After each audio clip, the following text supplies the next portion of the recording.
emocionado, se notará, porque he contado, me parece, más allá de la intención de poder exhibir una obra y de alguna forma de exhibir también autos y determinadas cosas que a los fierreros nos gustan, y ha atraído también a gente que no es fierrera, pero que de alguna forma le gusta y le transmite algo el arte y bueno, el ámbito donde estamos. Entonces, antes que nada quiero agradecer a Claudia, la propietaria, a Julito, que ha traído su Jaguar, que bueno, no sé dónde tenía dónde guardarlo, pero bueno, lo trajo y nos lo dejó acá. Después posiblemente hagamos una rifa y algo se el Linar que gentilmente nos prestó Daniel, que es un auto único, que ya lo vimos en otra parte del programa. Y bueno, básicamente para mí es aunque parezca, generalmente me tildan de charlatán, pero yo soy una persona muy tímida, entonces realmente poder exhibir la obra que yo hice en un año es solamente la primera reunión. Les prometo que para el año que viene voy a dibujar más, tengo muchos proyectos más previstos y haremos exposiciones. Esta es la primera, la segunda saldrá mejor seguramente, pero desde ya ustedes son los socios fundadores de este tipo de reuniones y les agradezco que hayan estado presentes. Para mí es un honor que hayan venido, realmente. Muchas gracias a ustedes.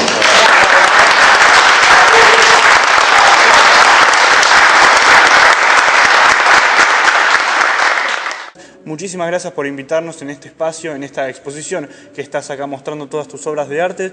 Pero para llegar a esta exposición, antes tuviste que tener un recorrido y también un gusto particular con los autos. Comentanos un poco, ante todo, buenas tardes, ¿cuáles fueron tus principios con los autos? Bueno, buenas tardes, Julián. Bueno, gracias por haber venido, por haberse interesado en la obra. Y bueno, yo les cuento un poco la historia. Sí. Generalmente a mí me preguntan, bueno, ¿dónde estudiaste? Yo soy totalmente autodidacta y empecé a dibujar autos creo que desde mis cuadernos de primero inferior. O sea que esa era una pasión que la tenía ahí históricamente guardada. Sí. Estudié arquitectura, me recibí de arquitecto y comencé a dibujar para arquitectura. Exactamente. O sea, para el arquitecto el dibujo no es un fin, es un medio. Exactamente, para ver cómo va a ir para adelante. No, es un medio como para materializar una obra determinada. O sea, el arquitecto es un dibujante que produce para poder materializar una obra. Si no, es solamente un proyecto o un anteproyecto. Exactamente. Con lo cual, y más que nada, hoy por hoy, con la incorporación de todos los programas que hay, yo dibujaba en mi época, que no quiero cantar mi edad, pero bueno, es otra vamos época. Vamos a obviarlo. Se dibujaba todo a mano. Sí. Estaba la paralela, los rotring, un montón de cosas que los contemporáneos míos van a saber de qué estoy hablando. A partir de que empiezan a aparecer los programas como el AutoCAD, cada vez los arquitectos dibujamos menos a mano. Sí. Yo soy un luchador porque el estudiante de arquitectura o el arquitecto siga la vieja escuela de dibujar a mano alzada. Exactamente. Bueno, todo esto es fenómeno, hasta que el año pasado, bueno, las dos obras más importantes que yo tengo son mis dos hijos, Sofía de 22 y Damián de 13, son mis amores. Y Damián de 13 años tiene habilidad para dibujar. Entonces, y alguien lo tuvo que sacar. Claro, bueno, no hace falta que haga un ADN. Entonces me puse a buscar un taller, revisando, pensé al principio que no iba a tener mucho éxito, pero la verdad me recibieron de una forma impresionante y es nuestro ámbito de desarrollo, el taller de Hermenegildo Sabat. uruguayo y conocido por sus dibujos en el diario Clarín, básicamente. Y bueno, a partir de ahí empecé a dibujar por el placer de dibujar, Exactamente. que era algo que había quedado pendiente y que realmente me produce un placer enorme. Los autos fueron, por así decirlo, el camino que te fue a revivir todo lo que era la pintura. Totalmente. Entonces, ¿qué pasó? Yo empecé primero a dibujar espacios, a dibujar hasta desnudos, bueno. Y un día, esos amigos de la vida, como es Daniel, al cual lo saludo en este momento, y él sabe de quién estoy hablando, me dice: Hernán, ¿no te animás a hacer una colección de dibujos de autos para Autoclásica 2015?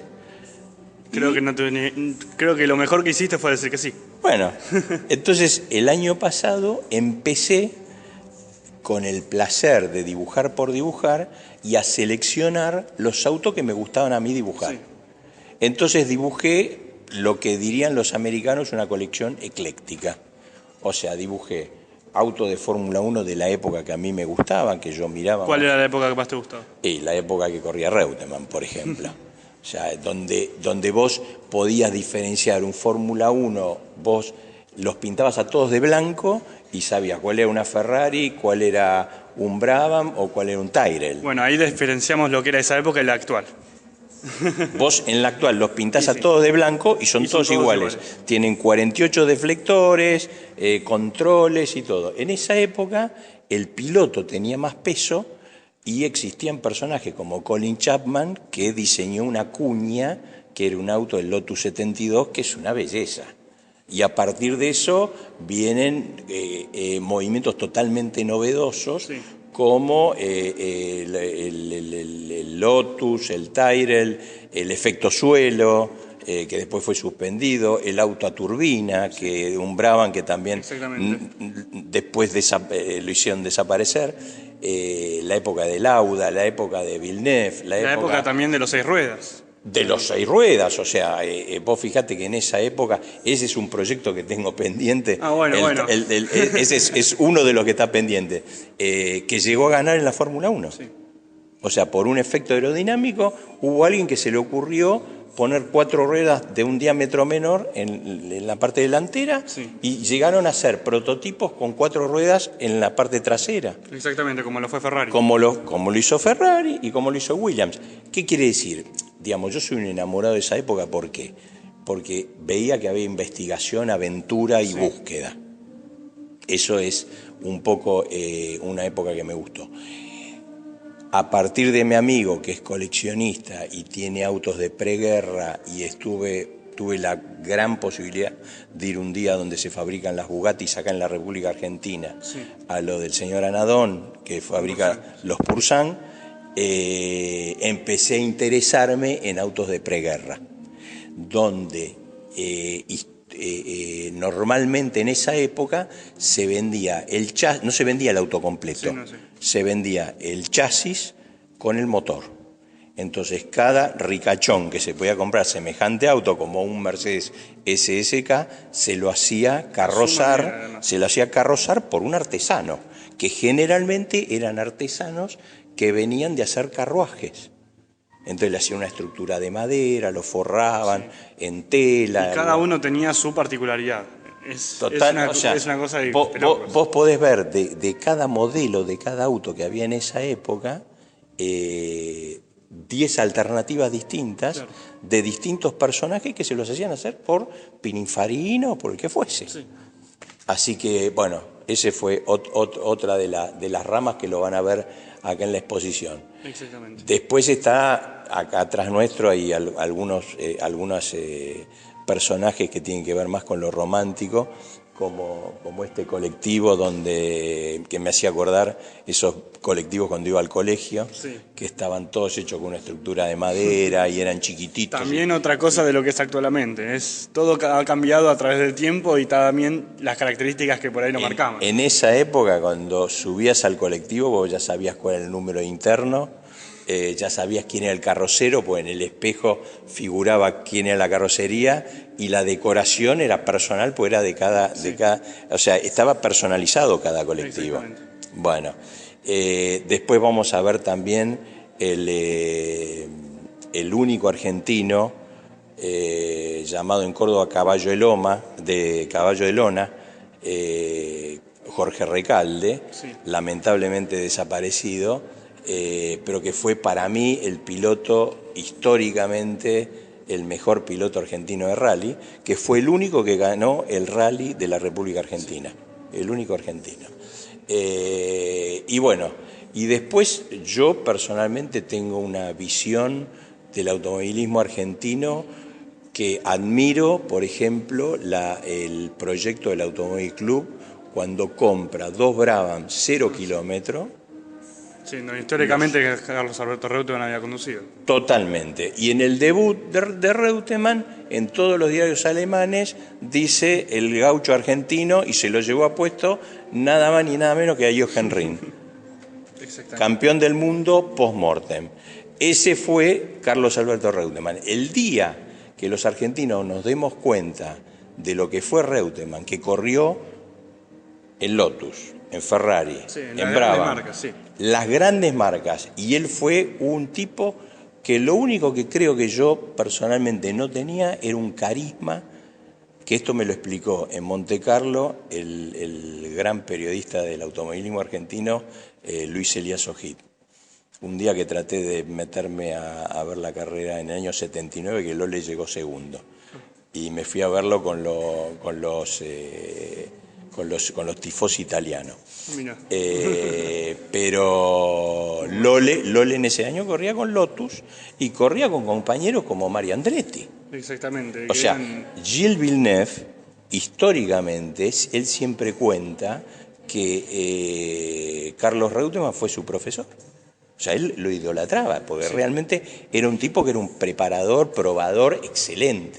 No, y además, sí, históricamente, obviamente, todos los argentinos en esa época, todo el acompañamiento, y además tener un argentino que no estaba peleando por ahí la mitad de puestos, estaba entre los primeros puestos, era uno de primera línea. Siempre él, con todos los autos, salvo el año de Lotus, que fue un año flojo, sí, o cuando hicieron el Brabham Alfa Romeo, que también era una batata, salvo cuando le daban un auto malo, el tipo se las rebuscaba, hizo carreras espectaculares. Exactamente.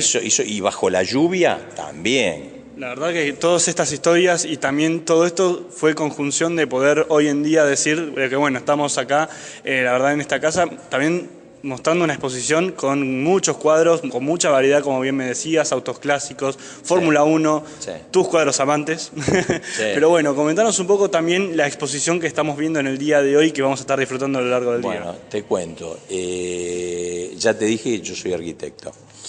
Entonces, una clienta a la cual admiro, Claudia, que se dedica a la pintura, me encargó ya hace unos 6, 7 años que le haga este espacio que es un atelier. Sí.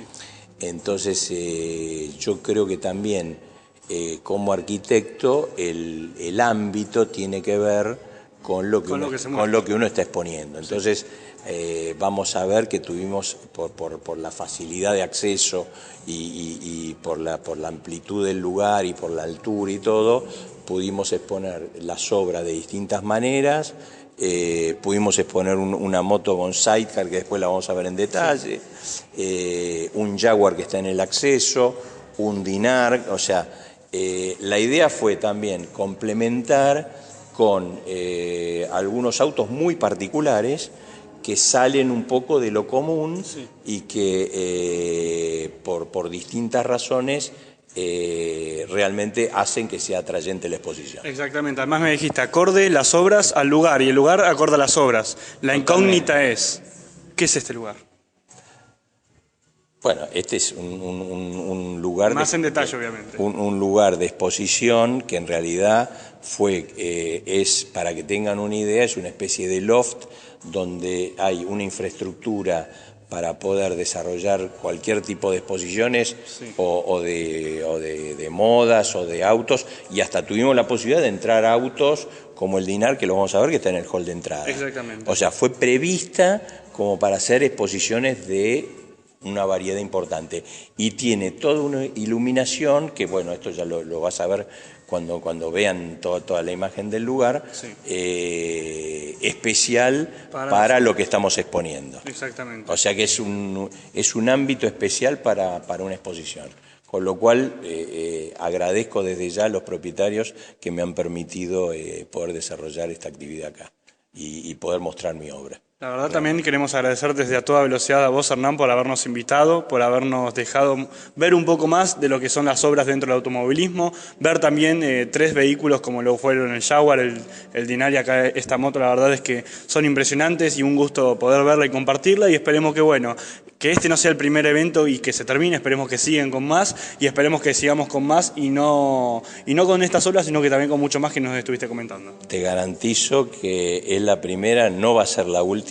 Así me gusta. Y vamos a seguir desarrollando nuevos proyectos con otro tipo de obras, con otro tipo de experimentos. Yo creo que en la vida uno tiene que seguir desarrollando y haciendo lo que a uno le gusta, digamos.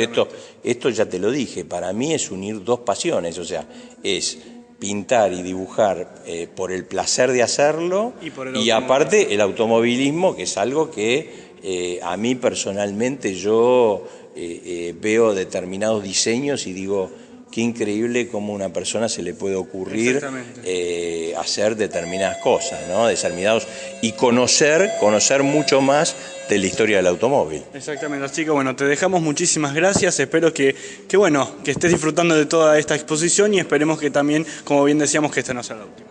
Bueno, muchas gracias. Muchísimas gracias a vos, acá en una nueva entrevista para Toda Velocidad junto a Hernán Delanoy en esta exposición que estamos viendo acá en A Toda Velocidad.